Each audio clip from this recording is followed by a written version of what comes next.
Pilot dan petugas ATC merupakan simfoni tak terpisahkan dalam dunia penerbangan. Namun, semuanya menjadi berantakan ketika ada yang melanggar ketentuan.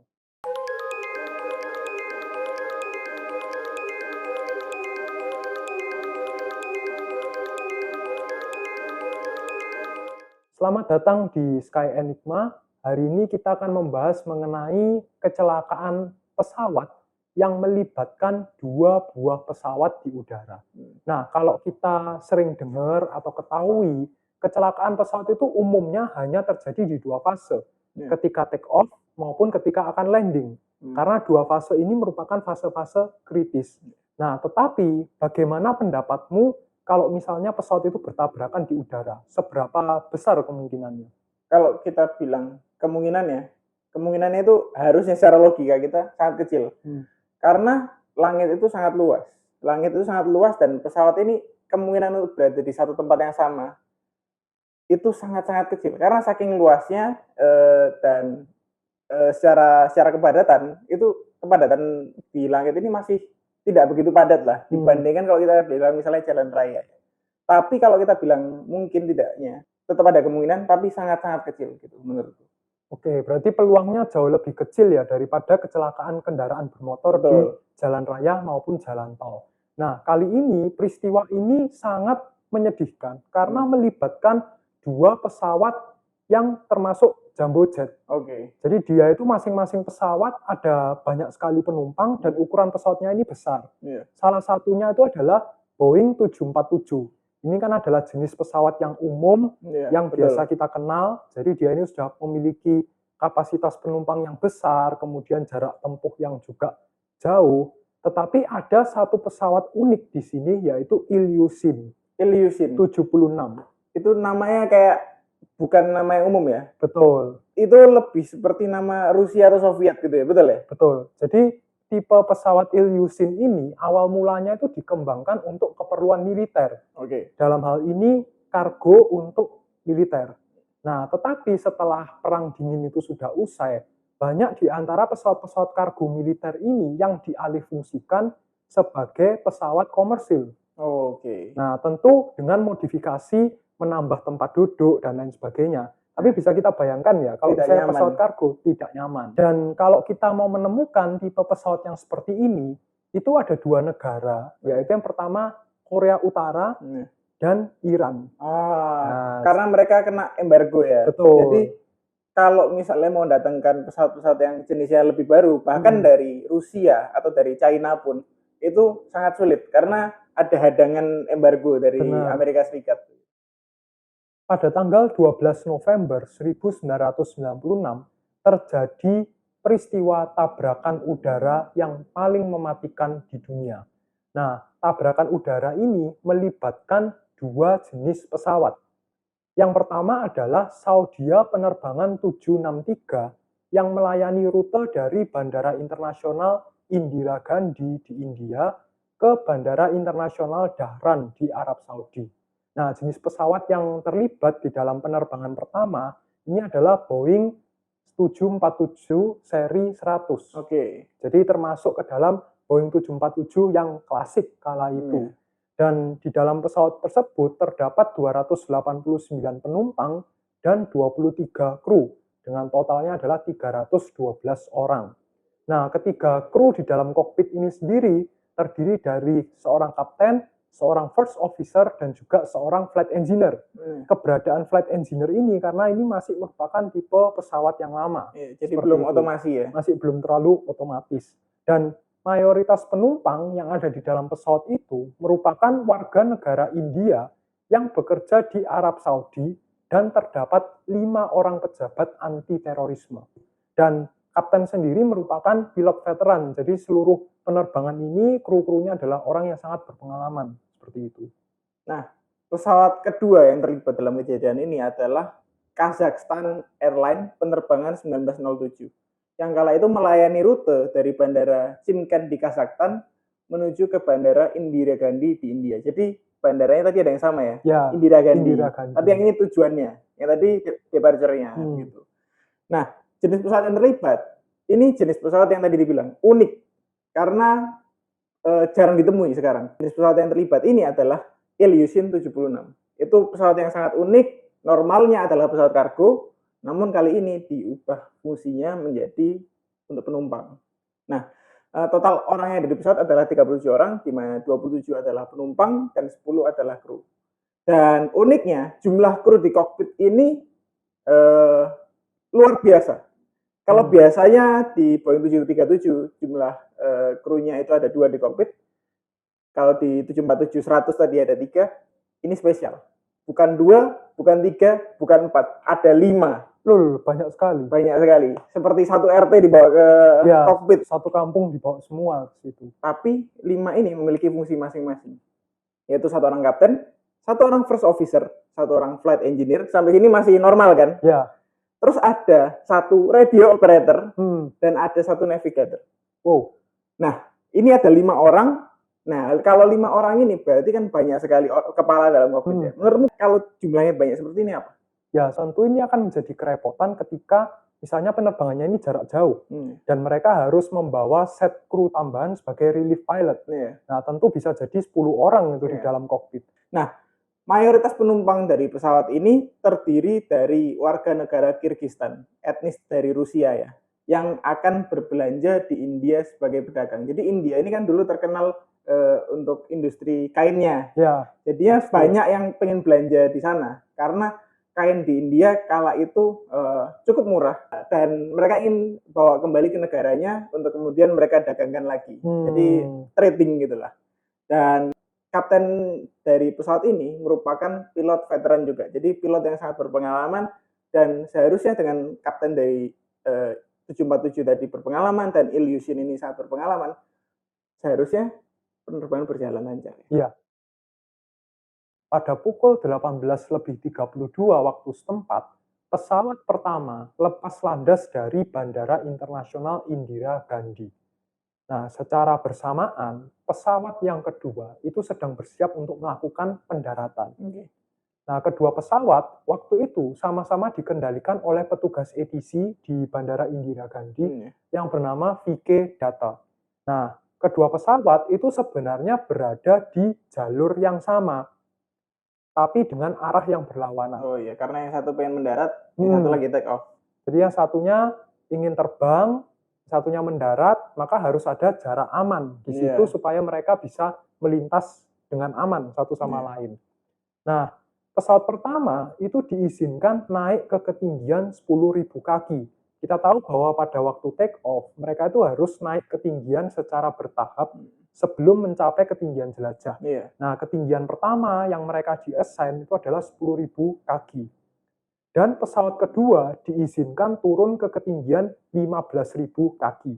Jadi sudah terjadi perbedaan jarak 5.000 kaki di sini. Nah, buat tadi menjelaskan ya, pesawat pertama itu yang Saudi ya, pesawat yang kedua adalah yang Kazakhstan. Nah, pesawat pertama ini kemudian diizinkan naik lagi ke ketinggian 14.000 kaki. Jadi Saudianya sudah sampai 14.000 kaki ya. Setelah diizinkan itu sudah sampai 14.000 kaki. Dan ketika itu melaporkan kalau mereka sudah sampai di 14.000 kaki. Dan karena sudah sampai di 14.000 kaki, tentu saja Saudianya kan pengen cepat untuk sampai ke ketinggian jelajah. Oleh karena itu mereka melaporkan dan ingin minta ketinggian jelajah yang lebih tinggi lagi. Karena ingin untuk segera sampai ke sana. Dan oleh karena itu mereka bicara ke ATC untuk meminta izin begitu. Dan kemudian ATC ini bilang tunggu dulu karena sambil ngatur pesawat-pesawat yang lain juga ya tentu saja. Dan kemudian beberapa saat kemudian pilot dari pesawat kedua yaitu Kazakhstan ini melaporkan bahwa mereka sudah sampai di 15.000 kaki. Jadi pada saat ini terjadi perbedaan. Saudi di 14.000, Kazakhstan di 15.000. Perbedaannya 1.000 kaki. Jadi 1.000 kaki. Itu masih cukup aman ya, karena 1.000 kaki itu sangat jauh kita bilangnya. Nah, jadi posisinya ada 2 pesawat nih. Yang satu berada di 14.000 kaki, yaitu Saudi ya, dan yang satunya berada di 15.000 kaki, yaitu Kazakhstan. Yang Kazakhstan ini ingin mendarat, yang Saudi ya ingin segera capai ke ketinggian jelajahnya mereka. Jadi ada 2 kepentingan yang berbeda. Dan oleh karena itu, ATC memperingatkan pesawat kedua, yaitu Kazakhstan, bahwa ada pesawat Saudi ya dengan jarak 8 nautical miles dari pesawat tersebut. Jadi jaraknya itu dekat dengan ketinggian terpisah 1000 kaki. Jadi 1000 kaki ini kalau kita bilang sebetulnya sudah cukup aman. Kalau tetap dijaga di 1000 kaki. Karena jaraknya sangat jauh. 1000 kaki itu 300 meteran lah. Nah, para pilot pesawat kedua dari Kazakhstan ini juga menyadari bahwa ada pesawat Saudi dengan jarak 8 nautical mile dari pesawat mereka. Nah, pada pukul 18.40 waktu setempat, itu kan di Indira Gandhi waktu itu ya, posisinya sedang ramai. Jadi ada pesawat yang bersiap take off, bersiap mendarat, dan mereka itu sharing ke dalam frekuensi yang sama dengan petugas ATC. Dan di dalam frekuensi itu ada sebuah pesawat kargo dari Angkatan Udara Amerika Serikat yang sedang ada kepentingan di daerah sana. Nah, dari pilot itu, dia melaporkan bahwa dia mengamati adanya ledakan di udara. Adanya ledakan dan tampak ada api di situ. Aneh ya. Jadi tentu ketika laporan ini didengarkan oleh petugas ATC VK Data, tentu dia pasti sangat khawatir. Karena, loh, ada apa ini? Kok tiba-tiba ada ledakan? Sedangkan dia waktu itu sedang menghandle 2 pesawat, yang satu take off, yang satu landing. Maka dia responnya adalah langsung menghubungi kedua pesawat itu. Dan berita buruknya adalah tidak ada respon dari kedua pesawat itu. Jadi kalau aku misalnya jadi VK Data di sini, itu jujur adalah sebuah peristiwa yang sangat menegangkan dan sangat horor waktu itu, karena aku ada tanggung jawab untuk pesawat ini, bagaimana dia supaya bisa aman, tetapi malah terjadi ledakan. Apakah itu termasuk ke dalam kesalahannya dia? Dia masih menjadi pertanyaan. Begitu. Dan kedua pesawat ini bertabrakan di udara, kehilangan kendali, dan terjatuh. Jadi terjatuhnya itu di lokasi yang agak berbeda, dan berita buruknya di sini adalah seluruh 349 orang penumpang dan kru dari kedua pesawat ditemukan meninggal dunia. Segera dilakukan investigasi dengan melihat data-data yang ada di lapangan. Kesalahan di sini terletak pada pihak pesawat kedua. Yang Kazakhstan? Yang Kazakhstan. Karena para pilot pesawat kedua waktu itu antara mengalami turbulensi atau masalah komunikasi. Kenapa saya tuliskan di sini sebagai atau? Karena waktu itu masih menjadi perdebatan. Karena yang investigasi ini kan ada beberapa pihak. Dan masing-masing pihak itu tentu tidak mau menjadi kambing hitamnya sebagai korban yang bersalah. Jadi mereka ini mengembangkan teori satu sama lain begitu. Dan pesawat kedua itu dari hasil flight data recorder itu ternyata tidak berada di 15.000 kaki sesuai instruksi. Terus kemana mereka? Mereka ketika sudah mencapai 15.000 dan melaporkan akan holding di 15.000, ternyata masih turun ketinggian ke 14.500 kaki, bahkan hingga ke 14.000 kaki. Akhirnya kan tidak ada lagi jarak aman 1.000 kaki ini seperti sedia kala. Jadi ini sudah melanggar prosedur. Dan masalah komunikasinya terletak di mana? Bahasa. Ya, kita tahu kalau dalam dunia penerbangan, walaupun itu orang Indonesia, orang Rusia atau manapun, bahasa internasional yang dipakai itu adalah bahasa Inggris. Tetapi karena krunya ini kebanyakan adalah orang Rusia maupun orang Soviet, maka dia ini agak kesulitan. Jadi kemampuan bahasa Inggris dari para pilot itu sangat terbatas dan mereka itu sangat bergantung pada radio operator.